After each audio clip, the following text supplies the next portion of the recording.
Indonesia adalah negara kepulauan yang terdiri dari keanekaragaman suku serta budaya yang tersebar di seluruh penjuru wilayah Nusantara, dari Sabang sampai Merauke.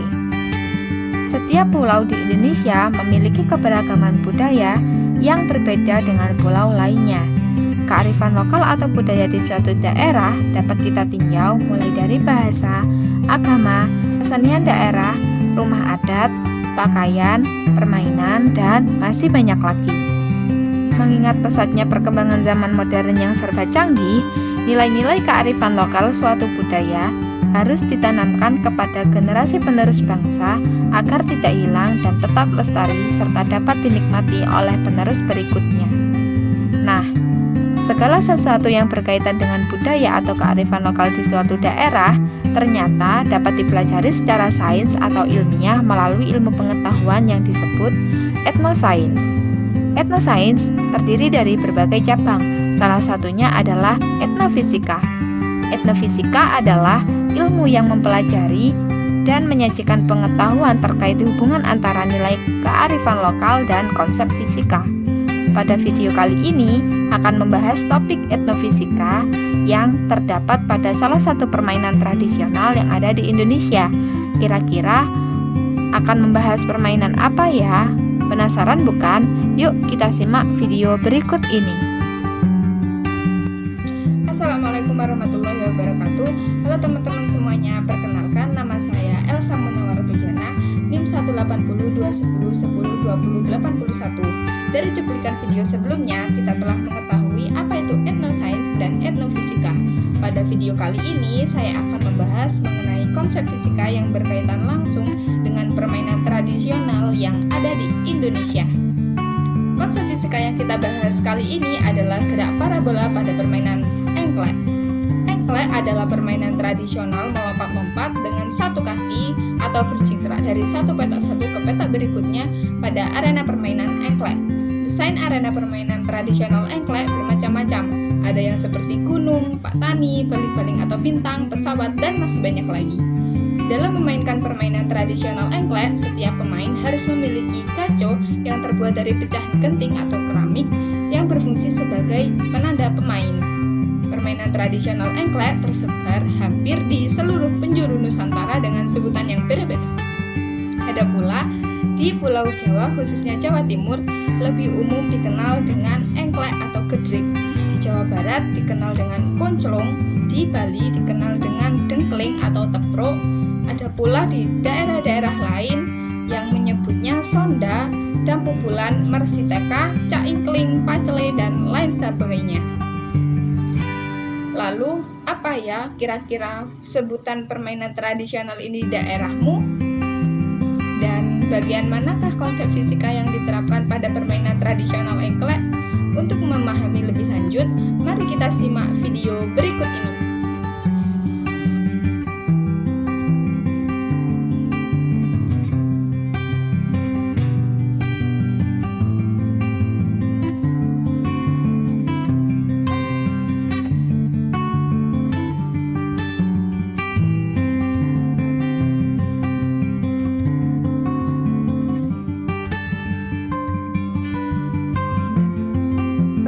Tradisional engklek dapat dimainkan secara perorangan atau berkelompok.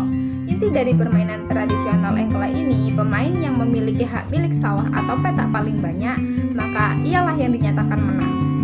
Ternyata, selain menyenangkan, permainan tradisional engklek ini juga memiliki nilai-nilai kearifan lokal juga loh. Yang pertama, permainan tradisional engklek memiliki makna filosofis untuk terus berusaha mendapatkan sesuatu yang dicita-citakan.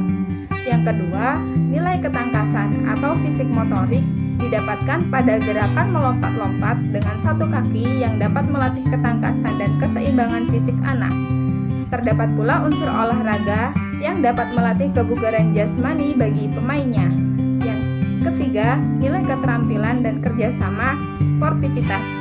Permainan tradisional engklek ini juga dapat melatih kecerdasan anak dalam memecahkan masalah, kreativitas dalam membuat gaco dan arena bermain, membuat strategi bermain, kerjasama, dan sportivitas yang dijunjung tinggi. Yang keempat, nilai moral. taat pada aturan bermain, dan sabar menunggu antrian dapat melatih kedisiplinan anak. Dan yang terakhir adalah nilai sosial. Interaksi antara pemain yang satu dengan yang lainnya dapat melatih sikap sosial dan komunikasi antar pemain. Lalu, konsep fisika apa sajakah yang ada di dalam permainan tradisional engklek? Sebelum mengidentifikasi lebih lanjut, apakah kalian tahu apa itu gerak parabola?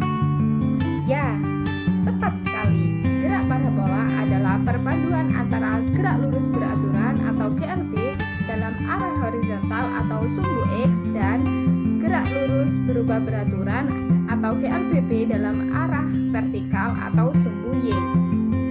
Perpaduan antara GLB dan GLBB yang saling tegak lurus ini tidak saling mempengaruhi, akan tetapi dapat membentuk lintasan seperti parabola.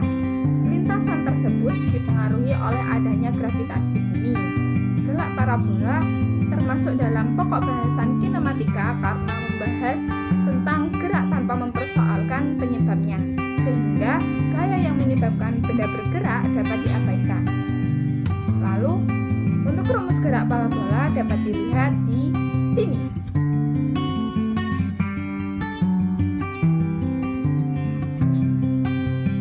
Setelah mengetahui konsep gerak parabola, kira-kira di mana ya letak konsep gerak parabola yang terjadi pada permainan tradisional engklek? Ya, tepat sekali. Konsep gerak parabola dapat ditemukan dalam permainan tradisional engklek pada saat pemain melempar gajo ke dalam peta. Lintasan yang terbentuk seperti lintasan parabola dan membentuk sudut elevasi yang berbeda-beda, tergantung pada jarak peta yang ingin dituju oleh pemain. Sudut elevasi dapat ditentukan dari telapak tangan pemain sebagai titik pusatnya. Pemain akan melempar gajo tepat pada jarak peta yang dituju dengan kecepatan mula-mula. Dengan kecepatan tersebut, gajo dapat mencapai jarak terjauh dari peta yang dituju oleh pemain. Maka, untuk persamaan jarak terjauh yang dicapai oleh gajo melalui analisis GLBB ditunjukkan pada persamaan berikut. Dari persamaan tersebut, maka akan diperoleh waktu maksimum agar gajo dapat mencapai jarak terjauh sebesar Tx maksimum sama dengan V0 sin theta per U. Dari persamaan ini dapat diketahui bahwa waktu yang dibutuhkan gajo untuk kembali ke permukaan tanah sama dengan 2 kali waktu yang dibutuhkan ketika gajo mencapai titik puncak. Lalu, ketika persamaan waktu pada titik puncak disubstitusikan ke dalam persamaan jarak horizontal X, maka akan memperoleh jarak terjauh atau X maksimum yang dapat ditempuh oleh gajo dengan analisis GLB. Maka akan menghasilkan persamaan berikut ini.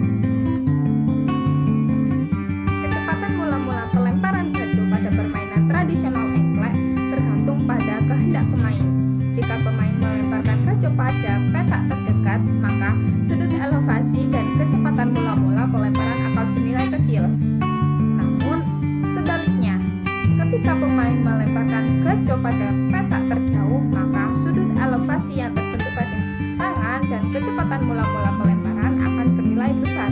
Hal tersebut bertujuan agar gajo dapat mencapai target peta yang dituju oleh pemain.